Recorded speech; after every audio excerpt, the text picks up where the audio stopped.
over here to rewind yourself a few days back as to when you came to Dubai in the airport. And then once you came to the airport, you might have taken a taxi and you might have gone to maybe a hotel or wherever you're staying. And I want you to remember those experiences as of how you've enjoyed the city and how you've got to experience the IAC, and also the fact as to where do your expenses go actually. So just bear with me, keep this in mind, and I will bring it up again towards the middle of the presentation.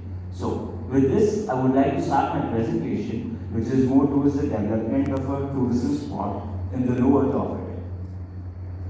So why exactly do we need a commercial tourism spot in the low Earth orbit? So in 1903, the Wright brothers had their first flight, and a few days before that, there was a news article that said that human flight is not possible, and within a few days they even proved it's possible.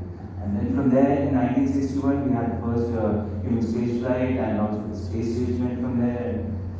And lots of years later, here we are with the ISS already in orbit, launched in the 1990s, and looking at the situation right now, there are also announcements saying the ISS will probably come down in 2030, and there's a lot of private companies coming up, be it for rockets, satellites, space-based experiments, downstream applications. There's a wide range of potentials.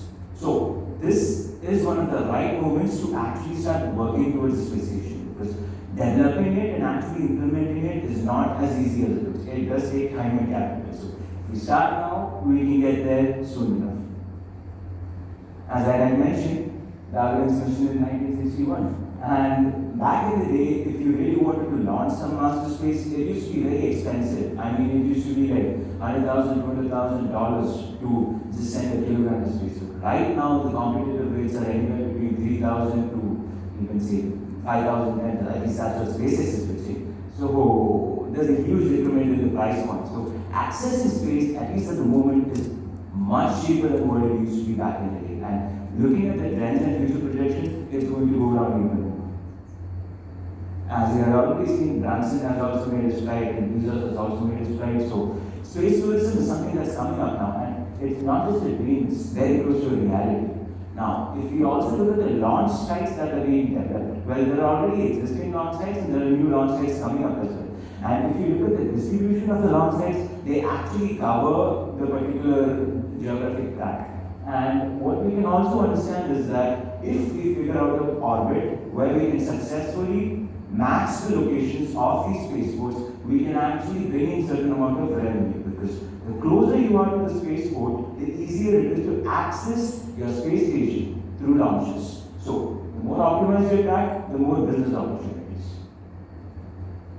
This is just another example of the optimization, the second stage of optimization.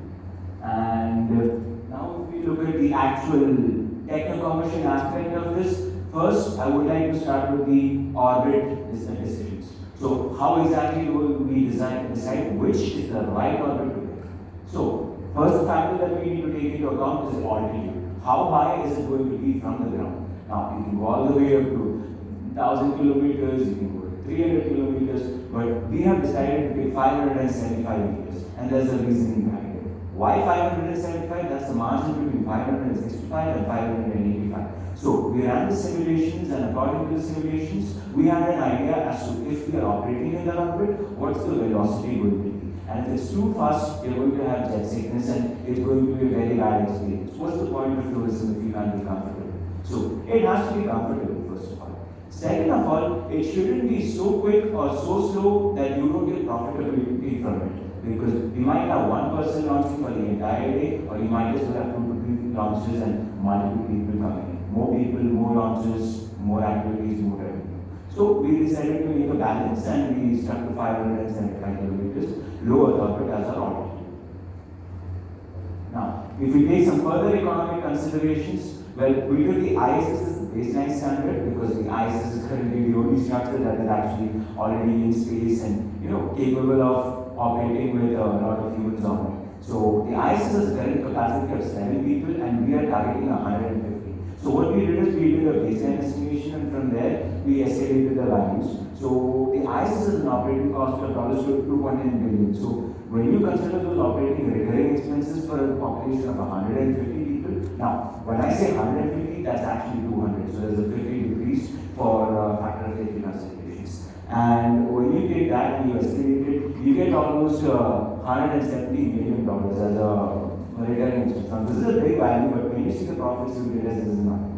And if you look at the weight in kilograms, it's a 420,000 kilogram structure. But the thing is, when you escalate it to something that can accommodate 150 people, you might expect that to directly increase. But now that technology has developed, you can use aluminum alloys, titanium alloys, you can use carbon reinforced fiber composites. So when you develop those structures and you integrate it into the new systems, so you would actually have a significant decrement because there's a 1:8 ratio to the density of carbon fiber as well as your speed.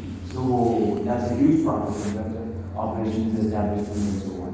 And if you look at the development cost for the ISS, it was 26 billion. This definitely is a bigger structure, so it's going to require much more capital. So our estimation is a 557. It's slightly more than that, but yes, $557 billion.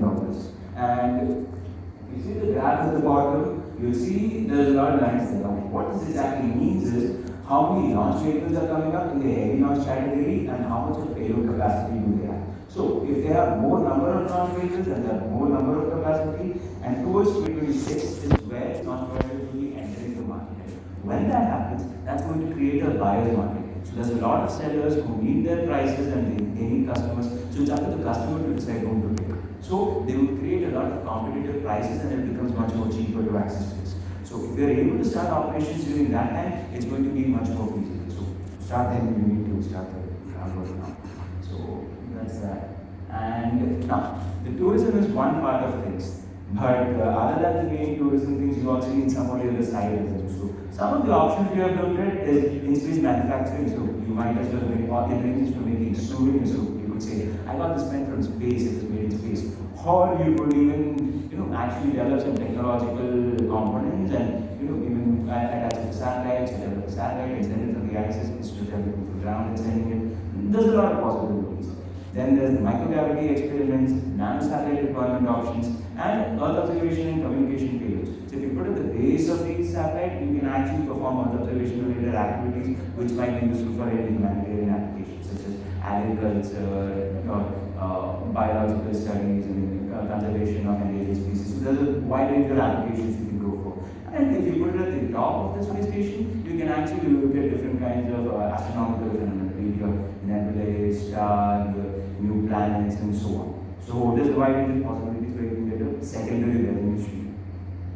Now, before I get into the orbital considerations, I had mentioned earlier about how your experience was, because you see, like to do is the business pitch right now, because that's not there in the paper. What's in the paper is a bit more technical and maybe economical, but what I'm about to do right now is the business pitch. So, see, Dubai is something that started as a desert 25 years ago. Trust me, I know because I was born and raised for 8 years. So, when it started as a desert, it took 25 years, but they grew it up to what it is today, and I think it's one of the state-of-the-art places in the world. So, how they did it is with more of a service-related scheme. So they set up a lot of facilities, amenities, services, and they brought in people. And when people came here as a tourism hub, it's services that really generated revenue. And how? Via taxation. So whatever minimum taxes that they charge from it, that is what created the return of investment. So all I'm saying is when we set up this commercial space station, we can always delegate it to the different countries in the form of a collaboration, international collaboration, in the form of a public-private partnership. So when you do that, you can distribute it to the different countries who would be of interest because when the ISS is about to come down, you need the next thing and whoever gets there first gets the first person advantage.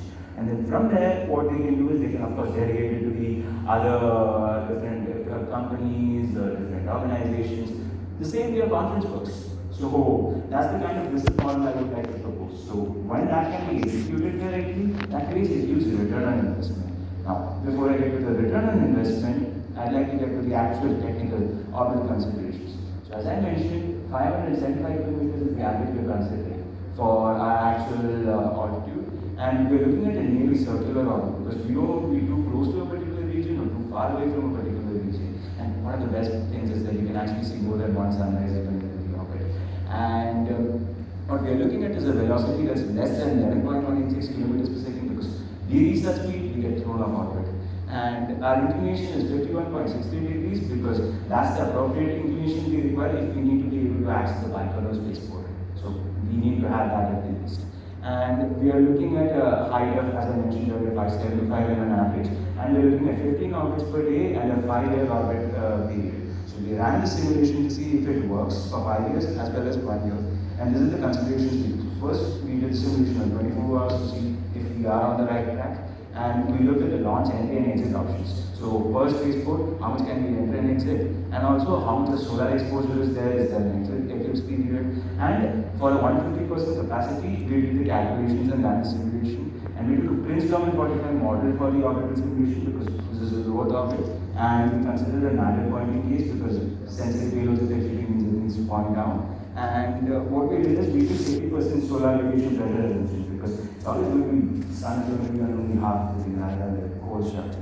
And we took the drag area as 100% because it's low orbit, on the top and the bottom there's going to be some amount of atmosphere, no matter how many meters. And that's how we set up the simulation on GMAT software. And for the power system, we took solar over nuclear because nuclear brings up a lot of unnecessary questions. And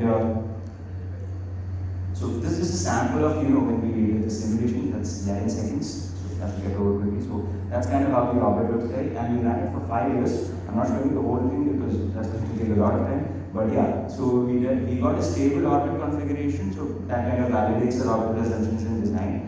And this was taken in a no fuel propellantless configuration. So the mass accounts for the propellant, but you don't actually burn the propellant in this configuration. So even if it's not there, it will work. Now, based on the results and discussions, so we took some spaceports into consideration. So we have taken the Hamagway, Kuchekar-Pattanam, Whaler Bay. So we took a good number of spaceports and we looked at how many launches are possible in a day. And we had an answer between 5 to 8 launches per day, which is a pretty reasonable number. And with the 150% capacity, that's a lot of business, I would say. And this is just for 24 hours. And if we look at the whole 5-year distribution, even on a 24-hour scale, there's a 60% duration of sunlight and a 40% duration of eclipse. So power availability is not going to be a problem. And at the same time, those intervals are equally spaced, which is why we know the heating is not going to be an issue as well. And this is again just pictures of the GMAT simulation. And these are the values for 24 hours as well as 5 years. And this is after our financial projections that we considered. So what we did is we took a 9-year time frame. 4 years we took for the development and 4 years we took for the operations and ROI generation for the break even.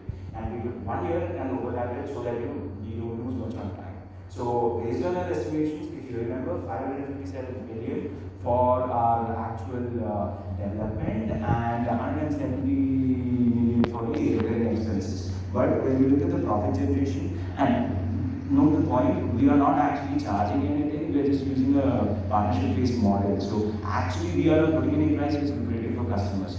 But at the same time, we are getting the revenue from whoever is operating on the spaceport. So we are looking at a revenue of maybe 3.14 trillion in the time frame of 5 years, and if we break that on a yearly basis after removing the expenses, that's 0.63 trillion of profit. And I don't think I would argue with that. And to conclude, ISS is currently the only Earth orbiting construction right now that can accommodate humans, and what's the point of having one in India? And this is a techno-commercial economic model that we have constructed over here, and we have simulated it and validated it. And we measured the commercial viability for a 5-year operation. And they have considered 7 spaceports in this case with a 186. So what we did is we made a tweak in the GMAT software. Generally, you can't check how well the rockets can come and go in GMAT that easily. So what we did is we took the ground station software and we made a small tweak in it that allows us to see as to how quickly the rockets can come up and go. And we got very regular visits, which ensures constant business. And also we looked at the solar eclipse periods, which gives us the power and heating considerations.